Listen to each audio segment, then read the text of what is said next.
బత్సన్నపేట అనే ఒక అందమైన గ్రామం ఉండేది.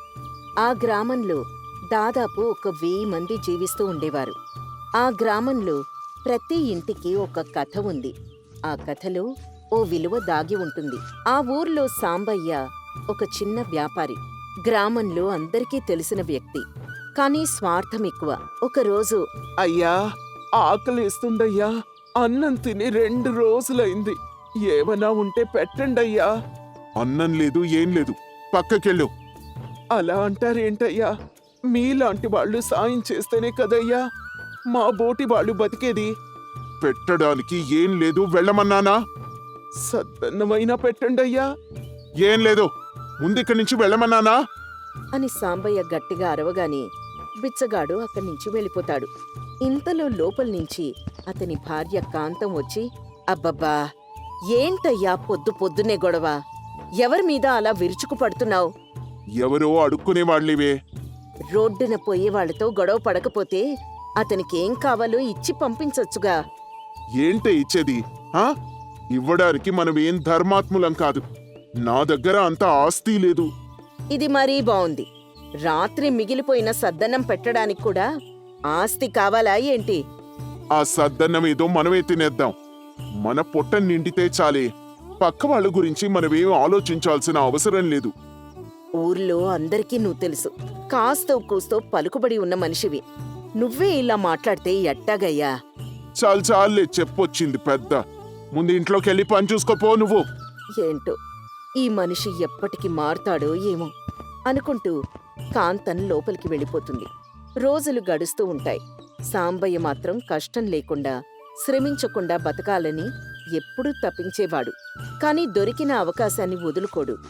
ఎవరికీ సహాయం చేయకూడదని నిర్ణయించుకొని అలానే జీవితాన్ని గడిపేస్తూ ఉంటాడు. వ్యాపారంలో కూడా అలానే చేసేవాడు. సాంబయ్య, వ్యాపారం బానే ఉందా? మీరంతా నా కొట్టుకొస్తున్నంతకాలం నా వ్యాపారం బాగానే ఉంటుందిలే. అవునవును సాంబయ్య. సరే కాని నాకొక సాయం కావాలి సాంబయ్య. ఏంటది? మరేం లేదు, ఉన్నట్టుండి ఇంటికి అమ్మాయి, అల్లుడు, వియ్యంకులు వచ్చారు. ఇంట్లో సరుకు నిండుకుంది. దానిలో ఏముంది? ఏమేం కావాలో చెప్పు, వెంటనే కట్టిచ్చేస్తాను. అది కాదు సాంబయ్య, నెలాఖరు కదా, చేతిలో రూపాయి లేదు. ఇంకా పంట కూడా చేతికి రాలేదు. ఈసారికి నువ్వేమైనా అరువిస్తే పంట చేతికొచ్చిన వెంటనే నీ సొమ్ము నీకు తిరిగిచ్చేస్తాను సాంబయ్య. ఇది మరీ బావుంది. నీ కరువిస్తే నా వ్యాపారం సాగేదేలా? నా కుటుంబాన్ని రోడ్డు మీద పడేయలేను కదా. నేను నీ దగ్గర ఎప్పుడూ అరువు పెట్టలేదు కదా సాంబయ్య. ఈ ఒక్కసారికి ఖాతాలో రాసుకో. కొద్ది రోజుల్లో నీ సొమ్ము నీకు తిరిగిచ్చేస్తాను. ఈ అరువులు, ఖాతాలు అవేవీ నా వల్ల కాదు. నేనెప్పుడూ ఇవి చేయలేదు, చేయాలని కూడా అనుకోవడం లేదు. అర్థం చేసుకో సాంబయ్య. ప్రతిసారి నేను నీ దగ్గరే తీసుకుంటూ ఉంటాను. ఇప్పుడు కూడా ఇంటికి ఉన్నట్టుండి బంధువులు వచ్చారు కాబట్టి నీ దగ్గర చెయ్యి చాచాల్సి వస్తోంది. దానికి నీకు నేనే దొరికానా? భలే వాడివే. ఈ ఊర్లో కాస్త ఆస్తి అంతస్తు ఉన్న వ్యక్తివి నువ్వే కదా సాంబయ్య. ఏదేమైనా సరే నీకు నేను సరుకులు అరువుకి మాత్రం ఇవ్వలేను. నీ కరువిచ్చి నేను పస్తులతో ఉండలేను. సరే సాంబయ్య, తెలిసిన వాడివి, నా పరిస్థితి అర్థం చేసుకుంటావని అనుకున్నాను. ఇక చాలే ఆపవయ్యా. బయలుదేరు. ఈరోజు నువ్వు, రేపు నిన్ను చూసి ఇంకొకడు. ఎవరికి తెలీదు మీలాంటి వాళ్ల గురించి. ఆ వ్యక్తి అక్కడి నుంచి దిగాలుగా వెళ్ళిపోతాడు. రోజులు గడుస్తూ ఉంటాయి. కాని సాంబయ్య ప్రవర్తనలో మాత్రం కొంచెం కూడా మార్పు రాదు. ఒక ఏడాది తర్వాత ఎండలెక్కువయ్యాయి. చెరువులు ఎండిపోయాయి. పొలాలు బీడుగా మారిపోయాయి. జనానికి తిండి కూడా దొరకడం కష్టమైపోయింది. గిట్టుబాటు ధరలు పడిపోయాయి. ఊరి ప్రజలు ఒకరికొకరు సహాయం చేసుకుంటూ బతికి బట్టకట్టే ప్రయత్నం చేస్తున్నారు. కాని సాంబయ్య మాత్రం ధాన్యం కాని, డబ్బు కాని ఎవ్వరికీ ఇవ్వకుండా దాచేసుకున్నాడు. ఏమయ్యా, ఊర్లో కరువు బాగా పెరిగిపోయింది. పరిస్థితులు రోజురోజుకి దిగజారిపోతున్నాయి. అవును కాంతం, అందుకే నేను ముందు జాగ్రత్తగా మీకోసం ఇవన్నీ దాచి ఉంచాను. అది కాదయ్యా, మనమే ఇలా ఉంటే ఇక ఊర్లో జనాల పరిస్థితేంటి? ఒకరికొకరు సాయం చేసుకుంటూ గడుపుకుంటున్నారు. మనం కూడా వారి కోసం ఏదన్నా సాయం చేద్దాం. భలే దానివే. సాయం చేస్తూ పోతే ఇక మనకేం మిగులుతుంది? రేపటి రోజున నా ఆకలి ఎలా తీరుతుంది? మనకున్నదంతా ఇచ్చేద్దామని అంటం లేదయ్యా. ఉన్నదానిలో కొంత ఇద్దామని అంటున్నాను అంతే. నువ్వెన్నైనా చెప్పవే, నాకైతే దానం చేసే ఉద్దేశం లేదు. అది కాదయ్యా, ఎన్నో ఏళ్లుగా ఇదే ఊర్లో ఉంటున్నాం. కష్టకాలంలో ఒకరికొకరు సాయం చేసుకోకపోతే ఎలా? నేను చెయ్యనంటే చెయ్యను. నా ఆకలి నాకు ముఖ్యం. నన్నెవ్వరూ ఏమీ అడక్కండి. అని సాంబయ్య గట్టిగా చెప్పడంతో కాంతం కూడా ఏమీ మాట్లాడదు. రోజు రోజుకి పరిస్థితులు ఇంకా దిగజారిపోతాయి. కాని సాంబయ్య మాత్రం నా దగ్గరున్నవి నాకు మాత్రమే కావాలి అనుకుంటూ ఉండేవాడు. కొన్నాళ్లకి సాంబయ్య ఇంట్లో దాచుకున్నవన్నీ తినేయడంతో కొత్తగా తెచ్చుకోవాలంటే ఎక్కడా లభించదు. ఊర్లో దుకాణాలన్నీ ఖాళీ. ఎవ్వరికీ ఆహారం సరిపోవడం లేదు. దీంతో ఓ రోజు ఊరి పెద్ద, ఏంటి సాంబయ్య ఇలా వచ్చావు? అబ్బే, మరేం లేదు.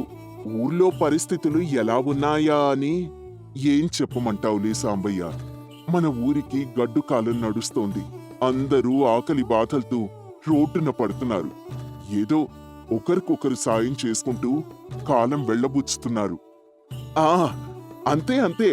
ఆ, అది సరే కాని ఎప్పుడూ లేంది నువ్వేంటిలా వచ్చావు?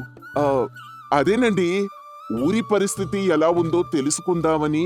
సాంబయ్య, ఎటు చూసినా ఆకలి బాధలే. అయినా నీకివేవీ పట్టవు కదా. నువ్వు బాగానే ఉన్నావు కదా? నాకేంట్లేండి, బాగానే ఉన్నాను అని చెప్పి అక్కడ్నించి వచ్చేస్తాడు సాంబయ్య. 2 రోజులవుతుంది. సాంబయ్య దగ్గర తిండానికి ఏమీ లేదు. వేరొక్కరిని అడుగుదాం అన్నా కూడా మొహమాటం, అభిమానం అడ్డొస్తాయి. అయినా సరే ఓ రోజు అడిగేందుకు ప్రయత్నిస్తాడు. ఊరంతా తిరుగుతాడు. ఒకతన్ని, బాబూ, నాకు సాయం కావాలి బాబూ. సాయమా? ఏంటి, ఎవ్వరికీ సాయం చేయని సాంబయ్య కూడా సాయం అడుగుతాడా? పరిస్థితులు అలా ఉన్నాయి. ఇంతకీ ఏం కావాలో? 2 రోజుల నుంచి ఏమీ తినలేదు. ఓ గుప్పెడు బియ్యం ఉంటే ఇస్తావా?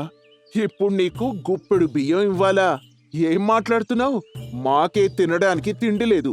ఇప్పుడు నీకిస్తే మేమేం తినాలి? అలా అనకు బాబూ, నీకు పుణ్యం ఉంటుంది. ఒక గుప్పెడు బియ్యం ఇవ్వు చాలు. అయినా సాంబయ్య మామా, నీ దగ్గర ఉన్నప్పుడు ఎవరికైనా ఏవైనా ఇచ్చావా? పరిస్థితులన్నీ బాగున్నప్పుడు కూడా నువ్వు నా కోసం అని దాచుకున్నావే తప్ప ఎవ్వరికీ ఒక్క గుప్పెడు బియ్యం కూడా ఇవ్వలేదు. ఇప్పుడు నీ దగ్గర అంతా అయిపోయిన తర్వాత నన్ను అడుగుతున్నావా? అవును బాబూ, ఏం చేస్తాను, ఆకలికి తట్టుకోలేకపోతున్నాను. నువ్వు ఎన్ని చెప్పినా సరే నా దగ్గర ఇవ్వడానికి ఏం లేదు సాంబయ్య మామా అని చెప్పగానే సాంబయ్య దిగ్గాలుగా అక్కడి నుంచి వెళ్ళిపోతాడు. ఇంకొక అతని దగ్గరికి వెళ్తాడు. బాబూ, కాస్త పెరుగుంటే ఇస్తావా? నువ్వేనా బాబాయ్ మమ్మల్ని అడిగేది? అది కూడా ఇలాంటి సమయంలో? ఆకలికి తట్టుకోలేక అభిమానాన్ని చంపుకొని అడుగుతున్నాను. కాస్త పెరుగు, గుప్పెడు బియ్యమో ఉంటే ఇస్తావా? ఇంతకాలం మా గురించి నువ్వు పట్టించుకోలేదు కదా. కష్టం రాకుండా అంతా నీకే కావాలని అనుకున్నావు. ఆ రోజు మా నాన్న నీ కొట్టుకొచ్చి అరువు అడిగితే అవమానించి పంపించావు. అవును బాబు, నేను తప్పు చేశాను. నన్ను క్షమించండి. నాకీ ఒక్కసారికి సాయం చేయండి. లేదు బాబాయ్, నీకు సాయం చేయడానికి మా దగ్గర కూడా ఏమీ లేదు. సాంబయ్యకి ఒక్క క్షణం లోటుగా అనిపించింది. తన పొరపాటు అర్థమైంది. కాని అప్పటికే ఆలస్యమైపోయింది. ఎవ్వరూ సహాయం చేయలేదు. ఇంట్లో కాంతం సాంబయ్యతో, ఏమయ్యా, తినడానికేమైనా దొరికిందా? లేదే కాంతం, ఊరంతా తిరిగాను. ఎవ్వరూ మనకి సాయం చేయడానికి ముందుకు రావడం లేదు. మరెందుకు చేస్తారయ్యా? ఏనాడైనా నువ్వు వాళ్ళ గురించి ఆలోచించావా? మరి ఇప్పుడెందుకయ్యా నీ గురించి వాళ్ళు ఆలోచిస్తారు? నిజమే కాంతం, ఒక్కసారి కూడా నేనెవ్వరి గురించి ఆలోచించలేదు. చేసిన పాపం ఊరికే పోదయ్యా. ఇప్పుడు చూడు ఏమైందో. కనీసం తినడానికి గుప్పెడు మెతుకులు కూడా లేవు. అవును కాంతం, నా తప్పు నేను తెలుసుకున్నాను. ఒక్కసారి నాకెవరైనా సాయం చేస్తే బావుండు. ఇక జీవితంలో నేను ఎవరు ఏం కావాలని అడిగినా లేదు అని చెప్పను. కాని ఇప్పుడెలా అయ్యా? మనకి సాయం చేయడానికి ఎవ్వరూ ముందుకు రావడం లేదు కదా. అవును కాంతం, మరొక్కసారి ఊరి చివరి వరకు వెళ్ళి చూస్తాను.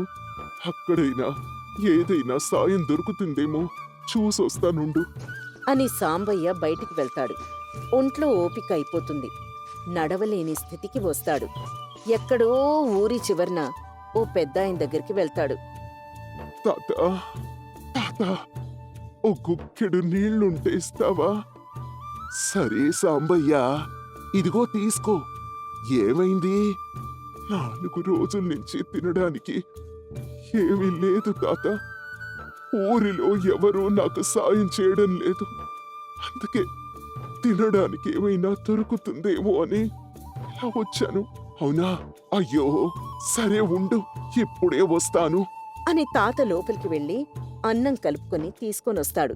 ఇదిగో సాంబయ్య, నేను తినగా ఓ ముద్ద అన్నం మిగిలింది. తీసుకో, తిను. సరే తాత, నీ రుణం నేనెప్పటికీ తీర్చుకోలేను. అని ఏడుస్తూ చక్కచక్క ఆ అన్నం మొత్తం తినేస్తాడు. చూడు సాంబయ్య, నువ్వు ఎవరికైనా సాయం చేస్తేనే వారు కూడా నీకు తిరిగి సాయం చేస్తారు. నిజంగా నీ దగ్గర ఏమీ లేకుంటే సాయం చేయకపోయినా పర్వాలేదు, కానీ అన్నీ ఉన్నప్పుడు కూడా నీ స్వార్థమే నువ్వు చూసుకున్నావు. అవును తాత, నాకు ఇప్పుడే అర్థమవుతోంది. చూడు సాంబయ్య, నువ్వందరి కోసం ఉండాలి. అప్పుడు ఎవరో ఒకరు నిన్ను కాపాడుతారు. ఆకలి అన్నది నీకు మాత్రమే కాదు, అందరికీ సమానమే. అవును తాత, చాలా పొరపాటు చేశాను. నాకిప్పుడు బాగా బుద్ధొచ్చింది. అని సాంబయ్య తన భార్య కోసం కూడా కొంత అన్నం తీసుకుని వెళ్తాడు. తనతో కూడా పంచుకుంటాడు. ఆ రోజు నుంచి సాంబయ్య పూర్తిగా మారిపోయాడు.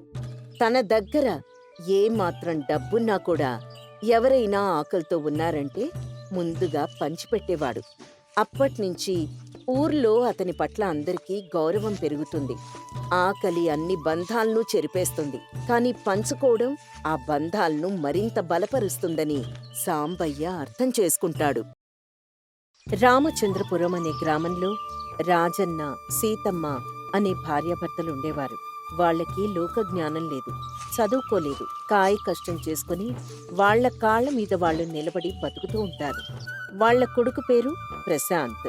కొడుకంటే వాళ్ళకి పంచ ప్రాణాలు.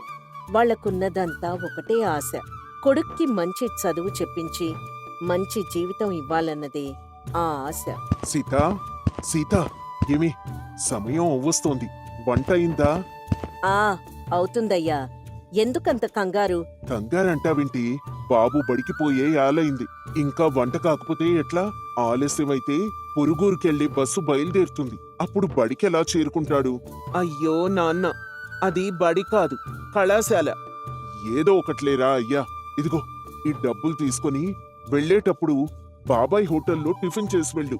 మిగిలిన డబ్బులు దారి ఖర్చులకుంచు. టిఫిన్ ఎందుకు నాన్న, నేను చద్దన్నం తింటానులే.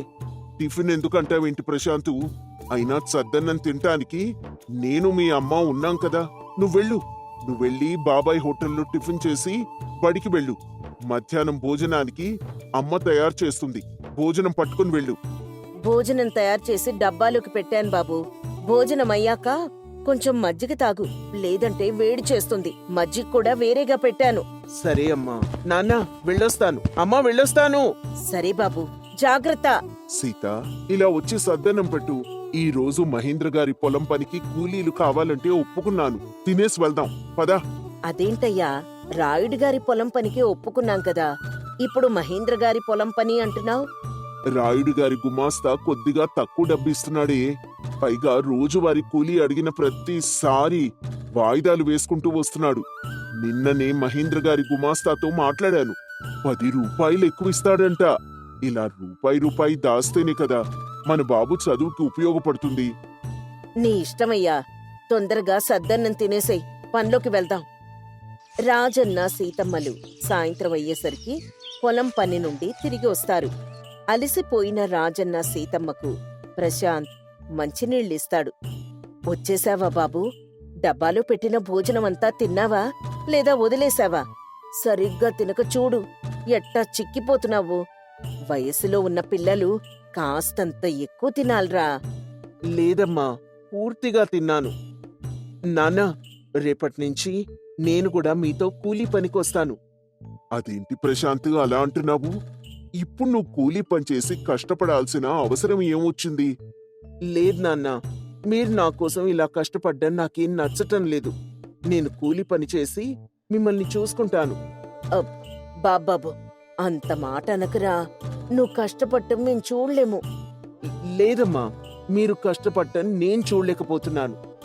అలా అని చదువు మానేసి మాతో పాటు కూలి పని చేస్తావా ఏంటి? నీమీదేరా మా ఆశలన్నీ. నువ్వు మంచి చదువు చదివి ఒక మంచి ఉద్యోగం సంపాదిస్తే సమస్యలన్నీ అవే చక్కబడతాయి. ముఖ్యంగా మీ నాన్నగారు నిన్ను చూసి నలుగురిలో గర్వంగా తిరుగుతారు. కాని అమ్మా, ఈ వయసులో మిమ్మల్ని ఇంకా కష్టపెట్టడం నాకు ఇష్టం లేదు. మీరు కష్టపడుతుంటే నేను చూడలేకపోతున్నాను. నా చదువు కోసం మీరు పడుతున్న కష్టం చూసి నా మనసు తరుక్కుపోతోంది. నా వల్లే కదా మీరింత కష్టపడుతున్నారు. చూడు ప్రశాంత్, ఆ రోజుల్లో మేం చదువుకోకపోవడం వల్లనే ఈ రోజు ఇంత కష్టపడి ఈ కూలి పని చేస్తున్నాం. అందుకే నీకు మాకు పట్టిన దుస్థితి పట్టకూడదని నిన్ను చదువుకోమని చెప్తున్నాం. నువ్వు చదువుకొని ప్రయోజకుడివైతే మమ్మల్ని చూసుకోవా చెప్పు? అప్పుడు నీకు నచ్చినట్టే ఈ కూలి పని మానేస్తాం. అప్పటి వరకు మనసులో ఏం పెట్టుకోకుండా వెళ్ళి బుద్ధిగా చదువుకో. నాన్న, ఇంతవరకు చదువుకున్న చాలు. నేనింకో చదవను. మన స్తోమత మించింది నాన్న ఈ చదువంతా. తరగతులు పెరుగుతున్న కొద్దీ ఖర్చు పెరుగుతూనే ఉంటుంది గాని తగ్గదు. ఇదే ఆఖరి సంవత్సరం కదా ప్రశాంతు. ఇప్పుడు చాలు అంటే ఎట్టా చెప్పు? ఈ సంవత్సరం ఎలాగోలా ఒడ్డెక్కితే మళ్ళీ సంవత్సరానికల్లా ఒక ఉద్యోగం సంపాదించవచ్చు. ఈ సంవత్సరం ఆఖరి పరీక్షలు రాయటానికి కళాశాల యాజమాన్యం ఒప్పుకోదు నాన్న. కళాశాలకు కట్టాల్సిన బకాయి చాలానే ఉంది. మీరు కష్టపడి అంత డబ్బుని ఎట్టా తెస్తారు? అందుకే ఇక్కడితో చాలు నాన్న ఈ చదువు. ఓస్, అంతేనా? అయినా ఎవరు నా కొడుకుని ఆపేది? బకాయి మొత్తం కట్టేస్తే పోలా? అంత డబ్బుని ఇప్పుడు మీరు ఎక్కడి నుంచి తీసుకొస్తారు నాన్న? అదంతా నీకెందుకు ప్రశాంతు?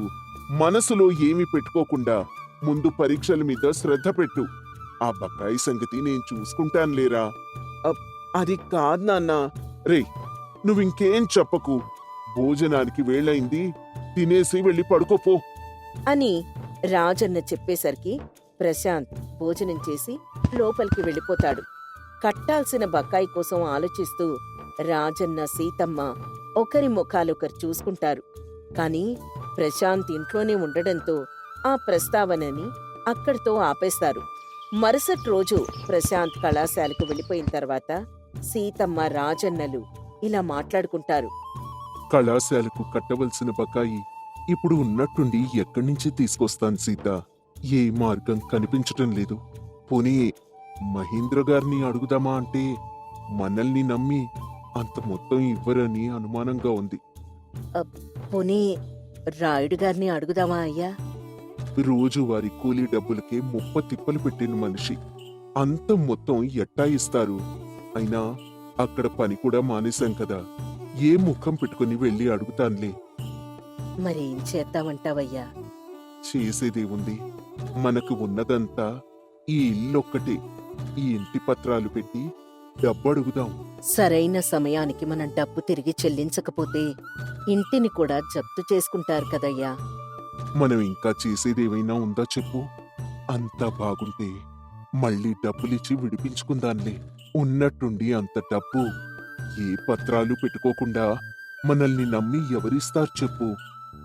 సరే అయ్యా, నీ ఇష్టం. నీకేది మంచిదనిపిస్తే అదే చెయ్యి. ఇంటి పత్రాలు ఆ పెట్టెలో ఉన్నాయి, తీసుకున్నా. అలాగే గుర్తుపెట్టుకో, ఇంటి పత్రాలు పెట్టి డబ్బు తీసుకుని వస్తున్నామనే విషయం ప్రశాంత్కి అసలు చెప్పమాకు. వాడు మరింత బాధపడతాడు. పత్రాలు పెట్టి డబ్బు తీసుకొచ్చి కట్టావని తెలిస్తే నాకీ చదువు మరొద్దు అని ముండికేసుకొని కూర్చుంటాడు. అలాగేనయ్యా, నేనెందుకు చెప్తాను. ఉండు, పత్రాలు తీసుకొస్తాను. అలా అంటూ సీతమ్మ రాజన్నకు ఇంటి పత్రాలనిస్తుంది. రాజన్న ఆ పత్రాలు పట్టుకుని షావుకార్ దగ్గరికి చేరుకుంటాడు. రాజన్న షావుకార్తో ఇలా అంటాడు. నమస్కారం షావుకార్ గారు. ఏం రాజన్న ఇలా వచ్చావు? మీతో పని పడింది షావుకార్ గారు. నాతో పని పడంది ఎవరికి చెప్పు? ఆ మాటకొస్తే ఈ ఊర్లో అందరికీ నా అవసరం తప్పకొస్తుంది అని షావుకార్ అంటూ అందరూ తన దగ్గరకొచ్చి డబ్బులు అడుగుతుంటారని గర్వంతో మాట్లాడుతూ ఉంటాడు. అవునయ్యా, మీరు చెప్పింది నిజమే. ఇప్పుడు నేను కూడా అందుకోసమే వచ్చాను. ఆ, నాకు కాస్త డబ్బులు కావాలయ్యా. నాకు అవసరం వచ్చి పడింది. అది సరే రాజన్న, నీకు తెలుసుగా ఏ హామీ లేకుండా నేను డబ్బు ఇవ్వను అని. అందుకేనయ్యా మా ఇంటి పత్రాలు తీసుకొని వచ్చాను. ఇవి హామీగా పెట్టుకుని డబ్బు కాస్త ఇవ్వండయ్యా. అది సరేనయ్యా, మరి నా షరతులేంటో నీకు తెలిసే ఉంటాయిగా. నా దగ్గర వడ్డీ అందరితో పోలిస్తే కాస్త ఎక్కువగానే ఉంటుంది. అలానే నువ్వు చెప్పిన గడువులోపు డబ్బు తిరిగి ఇవ్వకపోతే నేను నీ ఇంటిని సొంతం చేసుకునే హక్కు నాకుంటుంది. అది గుర్తుపెట్టుకో. నా షరతులన్నింటికీ నీకు అంగీకారం అయితే వచ్చి సంతకం పెట్టు. నచ్చకుంటే నువ్వు తిరిగి వెళ్ళిపో. నాకేం అభ్యంతరం లేదు. అయ్యయ్యో, అదేం లేదు షావుకారు గారు. మీరు పెట్టిన అన్ని షరతులు నాకు సమ్మతమే. సంతకం పెడతాను. ఇంటి పత్రాలు మీ దగ్గర ఉంచుకొని నాకు డబ్బిప్పించండి. అలా రాజన్న షావుకార్ దగ్గర డబ్బులు తీసుకునొచ్చి ప్రశాంత్కిచ్చి కళాశాలకు కట్టమని చెప్తాడు. డబ్బు తీసుకున్న ప్రశాంత్ రాజన్నతో ఇలా అంటాడు. నాన్నా, ఇంత డబ్బెక్కడిది? షావుకార్ దగ్గర చేబదులు తీసుకున్నాను లేరా. నువ్వెళ్ళు, వెళ్ళి బకాయి మొత్తం పూర్తిగా కట్టేసిరా. హామీగా ఏది పెట్టందే షావుకారు వడ్డీకి డబ్బులు ఇవ్వడు కదా నాన్నా. పైగా బదులు ఇచ్చాడు అంటున్నావు. నాకు తెలీదా ఏం చెయ్యాలో? అన్నిటికీ ఎదురు ప్రశ్నలేంటి? బకాయి కట్టేసి ఆఖరి పరీక్షలకు బుద్ధిగా చదువుకో అంటూ రాజన్న కోపంగా అనేసరికి ప్రశాంత్ ఏమీ మాట్లాడకుండా అక్కడి నుంచి వెళ్ళిపోతాడు. అక్కడే ఉండి రాజన్న ప్రశాంత్ల సంభాషణ విన్న సీతమ్మ రాజన్నతో ఇలా అంటుంది. ఏంటయ్యా, బిడ్డనంతలా గసురుకున్నావ్? పిల్లాడి మనసు ఎంత నొచ్చుకుందో ఏంటో. మరి ఏం చేయమంటావు సీత? ఆగకుండా ప్రశ్నల వర్షం కురిపిస్తూ ఉంటే ఇంటి పత్రాలు పెట్టి డబ్బు తెచ్చావన్న విషయం తెలిస్తే ప్రశాంత్ డబ్బులు తీసుకోడు. అందుకే నొచ్చుకుంటాడని తెలిసినా అలా గసురుకున్నాను. సరేలే అయ్యా, నువ్వు బాధపడమాకు అంటూ సీతమ్మ రాజన్నను ఓదారుస్తుంది. అలా 6 నెలలు గడుస్తాయి. ప్రశాంత్ ఆఖరి పరీక్షలు రాస్తాడు. షావుకార్ దగ్గర రాజన్న చెప్పిన గడువు తీరిపోతుంది. కాని రాజన్న తీసుకున్న డబ్బును తిరిగి ఇవ్వలేకపోతాడు. దాంతో షావుకారు ఇంటిని జప్తు చేసుకోడానికి వస్తాడు. రండి రండి షావుకార్ గారు, ఇలా కూర్చోండి. సీతా, సీతా, షావుకార్ గారు వచ్చారు, టీ తీసుకొనిరా. ఈ మర్యాదలేమీ వద్దు రాజన్న. నీకిచ్చిన గడువు ముగిసింది. మనం అనుకున్న ప్రకారం ఈ ఇల్లు ఇక మీదట నాదే. మీరు తొందరగా ఇంటిని ఖాళీ చేస్తే బావుంటుందని చెప్పడానికి నేను ఇంటి వరకు వచ్చాను. అదేంటయ్యా, నెలెలా వడ్డీ సమయానికి కడుతున్నాం కదా. కడితే ఎన్నాళ్ళని చూడమంటావు? నేను ముందే మీ ఇంటాయనకి చెప్పాను, నా పద్ధతి ఇలాగే ఉంటుంది అని. అన్నిటికీ అప్పుడు ఊరుకొని ఇప్పుడు ఎదురు మాట్లాడుతున్నారేంటి? అ, అ, ఎదురు మాట్లాడటం లేదయ్యా, కాస్త గడువివ్వండి. మాకంటూ ఉన్నది ఈ ఇల్లొక్కటే. మీరు కాస్త సమయం ఇచ్చారంటే మీకివ్వవలసిన బకాయి చెల్లిస్తాము. సరే సరే, నువ్వు ఇంతలా అడుగుతున్నావు కాబట్టి 2 నెలల సమయం నీకిస్తున్నాను. ఈ లోపుగా నాకివ్వవలసిన డబ్బు నాకిచ్చి మీ ఇంటి పత్రాలు మీరు పట్టుకొని వెళ్ళండి. కాని ఒక్క షరతు. ఈ షరతుకి మీరు ఒప్పుకుంటేనే నేను ఈ 2 నెలల గడువు మీకిస్తాను. షరతా? చెప్పండి షావుకారు గారు, ఆ షరతేంటో. ప్రతి నెల మీరు కట్టే వడ్డీకి రెట్టింపు వడ్డీని నాకు మీరు చెల్లించాలి. అంటే రూపాయికి 2 రూపాయలు ఇవ్వాల్సి ఉంటుంది. ఈ షరతు మీకు నచ్చకుంటే ఇప్పుడే ఈ ఇంటిని వదిలి మీరు వెళ్ళిపోవచ్చు. షావుకారు అలా అనేసరికి చేసేదేమీ లేక రాజన్న సీతమ్మలు ఆ షరతుకి అంగీకరిస్తారు. షావుకారు అక్కడి నుంచి వెళ్ళిపోతాడు. ఇంతలో ప్రశాంత్ ఇంటికి చేరుకుంటాడు. అమ్మా, నాన్నా, అమ్మా, అమ్మా, నాకు ఉద్యోగం వచ్చిందమ్మా. ఉద్యోగం వచ్చిందా? నా బాబే, ఎంత చక్కని మాట చెప్పావు నాయనా. ప్రభుత్వ శాఖలో ఉద్యోగం వచ్చింది. నాన్నా, విన్నారా? నాకు ప్రభుత్వ శాఖలో ఉద్యోగం వచ్చింది. అవునా బాబూ? ఇన్ని రోజుల నీ కష్టానికి మంచి ఫలితమిచ్చాడా దేవుడు? కష్టం నాది కాదు నాన్నా, నన్ను ఉన్నత చదువులు చదివించిన మీది. అలా ప్రశాంత్, రాజన్న, సీతమ్మలు ఉద్యోగం వచ్చిందని ఎంతో ఆనందపడతారు. ప్రశాంత్ అన్నేళ్ల కృషి, రాజన్న, సీతమ్మల కష్టం ఫలించాయని చాలా సంతోషపడతారు. కొన్ని రోజుల తర్వాత ప్రశాంత్ షావుకార్ దగ్గరున్న ఇంటి పత్రాలను విడిపిస్తాడు. రాజన్న, సీతమ్మలను ఏ కూలి పనికి పంపించకుండా వారిని అపురూపంగా చూసుకుంటాడు.